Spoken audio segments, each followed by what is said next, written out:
The 1920s. Europe is home to 9 million Jews. January 27, 1945. The Soviet army reaches the Auschwitz concentration camp complex set up by the Nazis in occupied Poland. A crime of monstrous proportions has been perpetrated here. The murder of millions of Jews from throughout Europe, along with tens of thousands of homosexuals, Roma, Sinti and other groups, sent to gas chambers and cremated. After the war, 2 of every 3 Jews in Europe are dead. How could it come to this?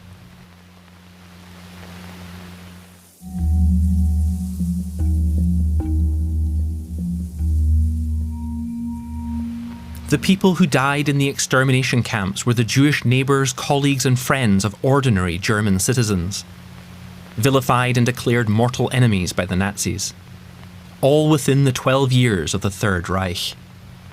Der Himmel kann Zeuge sein, die Schuld unseres Volkes ist. January 30th, 1933, Berlin. Adolf Hitler is appointed Chancellor of the German Reich. The democracy, the Weimar Republic, gradually slides into a dictatorship, a totalitarian state.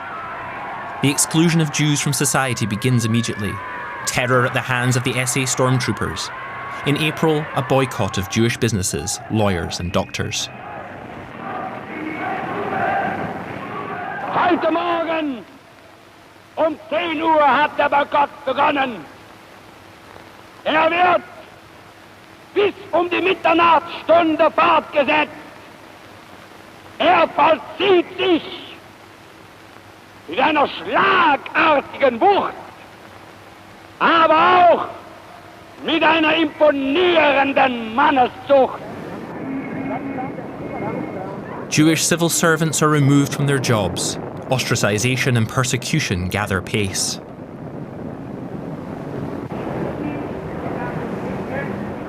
It's a development really step by step, beginning right after the Nazis come to power at the end of January 1933. It's very clear the Jews are the enemy, and it's going back in the tradition of anti-Semitism over centuries, but it's becoming government policies.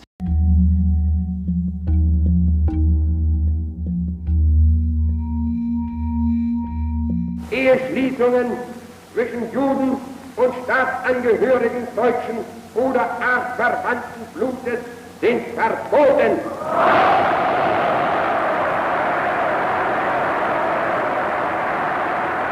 On September 15th, 1935, the Nazi state passes the Nuremberg Laws. These forbid not only marriage, but also extramarital sex between Jews and non-Jews. Jews are stripped of their civil rights. Societal exclusion increases. Open violence is on the rise. The Nuremberg Laws reflect the Nazis' racial fanaticism, labelling Jews an alien and inferior race, and paving the way to the Holocaust.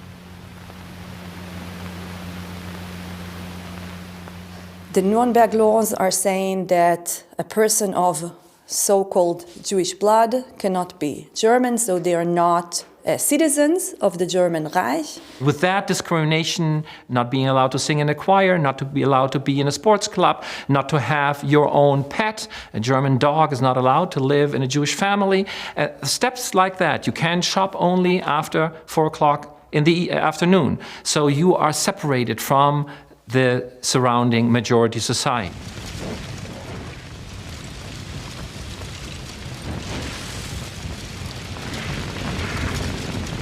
November 9th, 1938. Nazis burn down Jewish synagogues and incite the general public to acts of violence against their Jewish neighbours. Synagogues in ruins, a symbol of the atrocities to come.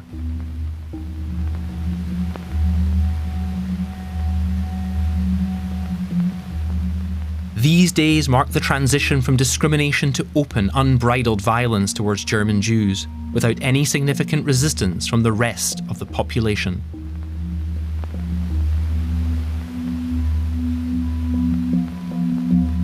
This is a sign for German Jews that it's about life and death.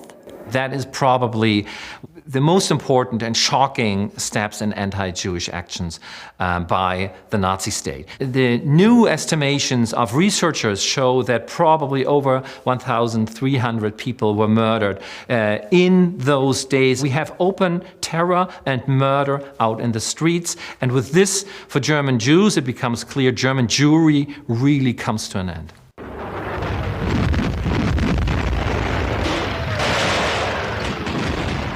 On September 1st, 1939, German troops invade Poland and World War II erupts. The Wehrmacht advances eastwards. Millions of Eastern European Jews become victims of the Nazis. Jewish assets are seized and used in part to finance Germany's rearmament. Mass deportations begin. With the invasion of the Soviet Union in June 1941, the systematic murder of the Soviet Jews in Ukraine and Belarus and Russia begins with the Einsatzgruppen, the mobile killing squads that murder in about half a year almost 1 million Jewish men, women and children. From now on, Jews in Poland have to wear a Star of David as identification. From 1941, the same rule applies to German Jews. As early as 1940, the Nazis set up the Warsaw Ghetto to house Jews from Poland in the occupied territories. Many die from epidemics, hunger, and cold. Many people died in the ghettos because of the poor conditions, and this is, of course, intentional by the Germans.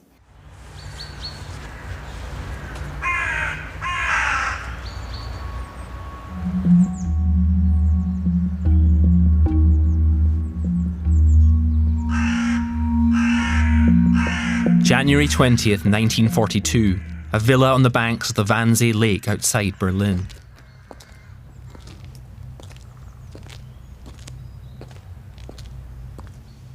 On a cold winter morning, 15 high-ranking Nazi politicians, officials and military officers come together for a breakfast meeting. The mood is convivial, the goal clear, defining the so-called final solution to the Jewish question. The result is the systematic mass murder of millions on an industrial scale. A secretary takes minutes, a copy of which survives to this day. Now we have a systematic, state-organized, administered process of deportations, of death camps set up, of train schedules, in a system of divided labor. And that is really probably what also defines the unprecedented character of the Holocaust. The participants at the Wannsee Conference specify a figure, which is recorded in the minutes.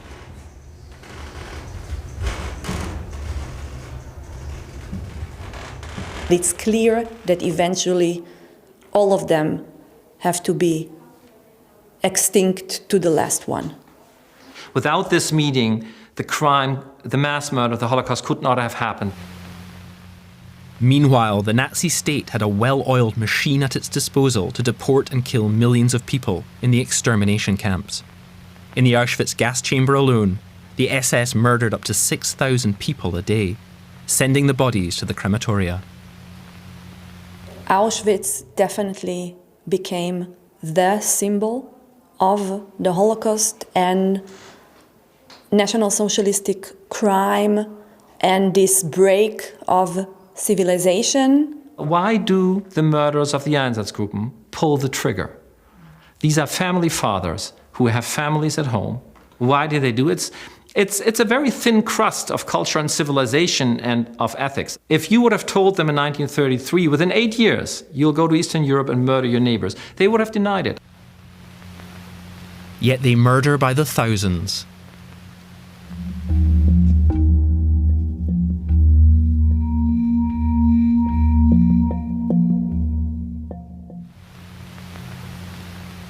October 1946, Nuremberg.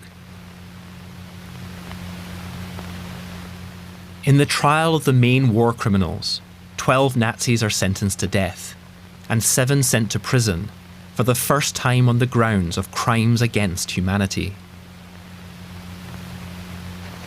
Some 60 years after the liberation of Auschwitz, the UN declares January 27th the International Day of Commemoration in memory of the victims of the Holocaust, in memory of all those who were murdered in the Nazi camps.